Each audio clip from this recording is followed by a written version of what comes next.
So I'm going to introduce our first speaker, who's Angelique Nixon. Angelique is both poet and academic and activist. She works, her academic work is well known, and her book, Contesting Paradise? Resisting Paradise. Sorry, I just changed the title there. Resisting Paradise. I was on the right line. Will be out next year? Soonish. She's a board member of the Caribbean International Resource Network, and also has been involved in activism all around the Caribbean, including Haiti. And her first book of poems, Saltwater Healing, has recently been published. I'm afraid to say that we don't have any copies for sale because she sold them all straight away.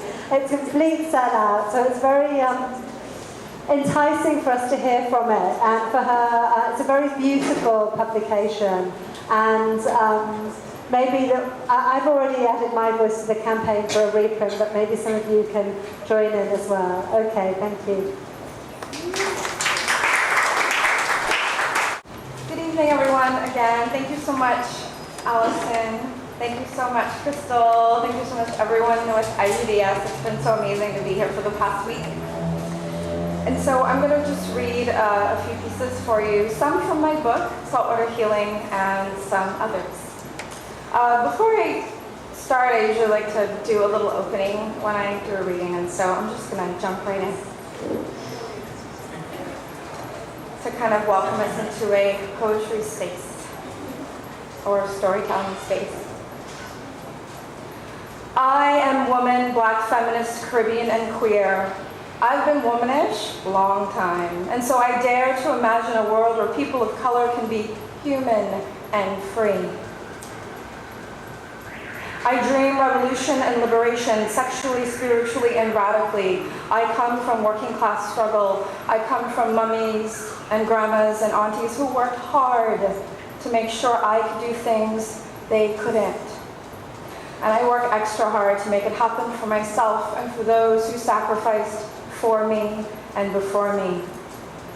I open this reading by giving thanks to the ancestors and spirits, to the goddess Oshun for reminding us to love, and to all of you for sharing this circle of stories with me. And so I'm going to start with a piece that is very much grounded in how I define my sexuality, but that my sexuality is not singular. It's tied to all of the different parts of me. And I wrote this in response to what are you? Because I get that a lot. And so this is called Birth of Acela Black. And I should say I come from the Bahamas, but I identify as a Caribbean person. My great-grandparents on my maternal side actually migrated from Trinidad, Port of Spain, to Anagua, which is the southernmost island in the Bahamas, and then ended up in Baintown in Nassau. And so that's a little bit about me. On my father's side, I have Chinese from Jamaica, and white and black and all kinds of mixtures in between. So a little bit about me. But I identify as black, and there's a lot of reasons why. And so this piece is exploring that, but also exploring how I identify sexually. The question, then the stare. I begin with a smile and exhale, because maybe you just see a tattooed freak or a racially ambiguous ethnic something or other, but what happens when you hear me speak or discover I'm a learned woman? Do I become more than my marked immigrant colored body? I am female-bodied, human, gendered she, light-skinned, multiracial black, Caribbean-born, raised up in fire. I am granddaughter of Mabel, Stella Charles, and Viola Nixon. I am great-granddaughters of Mamas Willoughby, Awilda Black, and Mary Burroughs Lee. I am daughter of Kim Grace Louise Howard. I am a reflection of my ancestors, especially the ones I never met in the flesh. I am golden light in accents, yellow, brown, red, and black. I'm the color that makes some feel safe. I'm the underbelly of shame and desire of what you do not remember. I'm hypervisible, yet you do not see me. I'm coming out and up for air every day. I am the flip side, the pink of a conch shell, the layers you pull open only to discover what is silent. I'm what you can't ignore any longer. I'm the product of colonial mishaps and inconvenient, no other choice, sexual relations. I am sister soldier in the struggle, rocking your world, disrupting your imagination, fueling your fantasies. I am remaking and renaming myself. I am Acela Black. Subversive cosmic warrior being I may incite. I have carved on my skin lineage of meanings of who I am, making you see me. I've studied and read, written and learned, shared and transformed by transforming knowledges. I am light and love manifesting conscious vibration. I am blessed, opportunities grasped and ridden high. I am all that I dream of being, sexy and spirit-centered. I'm evolving and growing, the storm of revolution. I am sister and daughter of the earth, orange moon goddess under sunscape showers, communing with forests and troubled, sweet waters. I am what makes you feel discomfort. Healing, violence, fire, creation, spirit, bless. I am years of education. I'm questioning, critical, idealistic, cynical, hopeful even when there is none. I am same-sex loving, bisexual, and queer. I'm freak nasty, vibrating on high polyrhythmic frequencies. I am love, dancing and fucking under a wolf's full moon, sister to the night's warm, healing touch. I am daughter of Oshun, reflecting Erzuli. I am stargazing, moon-worshipping, night-loving conjure woman. I am wrapped in histories and herstories of my people, never forgetting where I come from. I have done things to get here you will never understand. I am dark and dangerous, loving and creating in spite of you, holding the earth, humanity's elements, spirits close to me.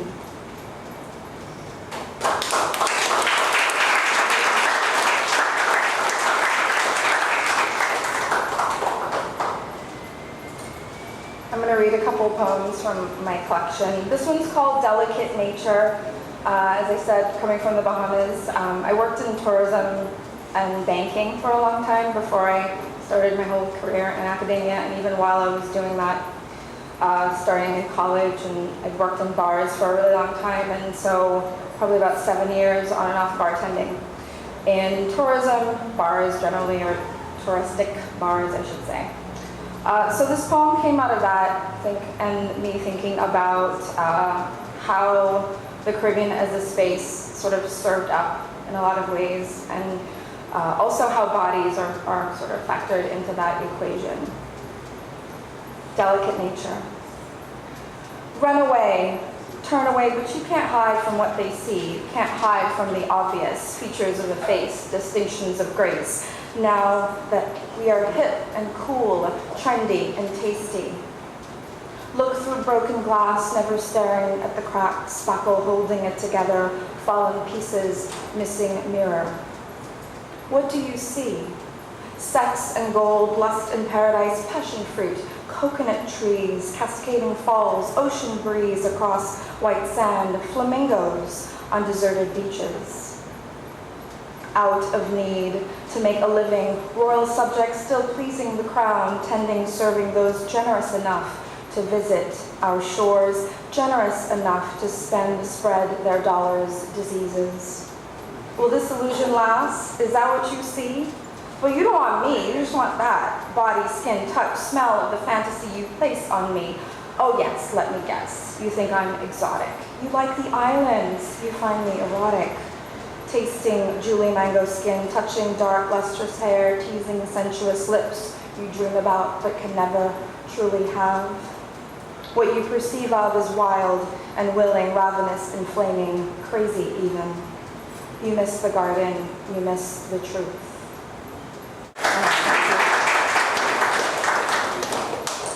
This is called I Am, We Are.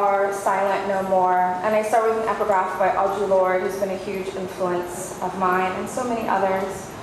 And I pull from one of her essays. When we speak, we're afraid our words will not be heard or welcomed, but when we are silent, we are still afraid.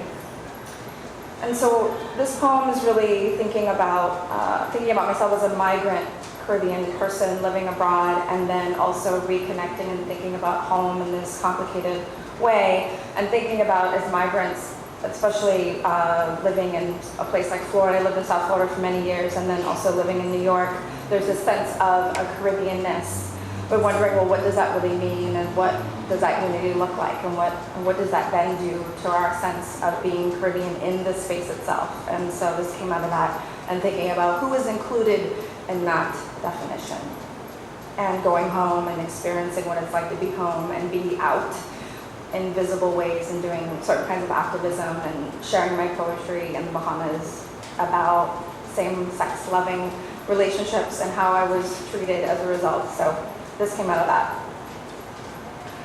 We are home, we are migrants, we are born on islands and lands touching the Caribbean Sea, mixing Atlantic and Pacific Oceans. We're born away in foreign. We're hyphenated abroad, crying from London to Toronto and Miami to Brooklyn. Some of us can leave. Some of us can't. Some of us don't want to leave. Some of us have to leave. Some of us return home. Some of us don't. Some of us can't return, though we dream. We come from different backgrounds and places. We're spiritually religious, but some of us are spiritually driven. We have built bridges overseas with cardboard and duct tape. We've invented languages out of clashes and drums. We've culled families out of many races and mixtures in between. We are many cultures, many languages, many people. We accept each other. Do we? We celebrate and love deep. We cry and laugh loud. We are oceans of highs and lows. We are people rippling beyond inside home, but we are not all the same. So when you cut your eye at me, turn your back or raise your fist in hate, rejecting my body, when you see my female hands touching her shoulders, my fingers lingering along her back, a second too long. You've already heard stories about me, my lifestyle. You suck teeth and shout, "Sissy!" Remember, I told you I love you anyway. I hold open your eyes with my pen's light. I embrace your fists with my third eye's alliance. I don't threaten you. I don't hate you. Some of us are not straight. Some of us are queer, some of us are gay and lesbian, some of us are bisexual, some of us are same-sex loving, some of us are transgendered and gender-defying. We can be silent no longer about all that we are. We can be silent no longer about all that we are not. And the in-betweens trouble boundaries. These must be spoken.